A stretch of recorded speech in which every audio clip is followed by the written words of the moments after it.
ఏకంగా చేనేత సోదరులకి హ్యాండ్లూమ్ ఉంటే 200 యూనిట్ల కరెంట్ ఉచితంగా ఇస్తున్నాం. పవర్ లూమ్ ఉంటే 500 యూనిట్ల కరెంట్ ఉచితంగా ఇస్తున్నాం. ఆటో డ్రైవర్ల సేవలో ఆదుకున్నాం. మత్స్యకారుల సేవలో మత్స్యకారులను ఆదుకున్నాం. స్త్రీ శక్తి పేరుతో మహిళలకి బస్సులో ఉచితంగా ప్రయాణించే హక్కు కూడా ప్రజాప్రభుత్వం కల్పించింది. దీపం పథకం ద్వారా ఉచితంగా గ్యాస్ సిలిండర్లు కూడా మా తెలుగింటి ఆడబడుచులకి పంపిస్తాం కూడా జరుగుతుంది.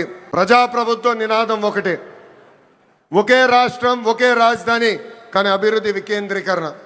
ఇప్పుడే మాధవ్ గారు చెప్పినట్లు భారతదేశంలో 100 రూపాయలు పెట్టుబడులు వస్తే దాంట్లో 25 రూపాయలు ఆంధ్ర రాష్ట్రాన్ని ఎత్తుకుంటూ వస్తుంది. ప్రజలందరూ ఒక్కసారి ఆలోచించాలి. గూగుల్ ఆర్సిలర్ మిత్తల్ ఉత్తరాంధ్రకి తీసుకెళ్ళాం. రాజధాని క్వాంటమ్ కోస్తాంధ్రకి తీసుకొచ్చాం. ఏకంగా ఫైటర్ జెట్లు రాయల్ ఎన్ఫీల్డ్ ఈరోజు రాయలసీమకి తీసుకొచ్చిన ఘనత ఒక ఎన్డీఏ ప్రభుత్వాన్ని.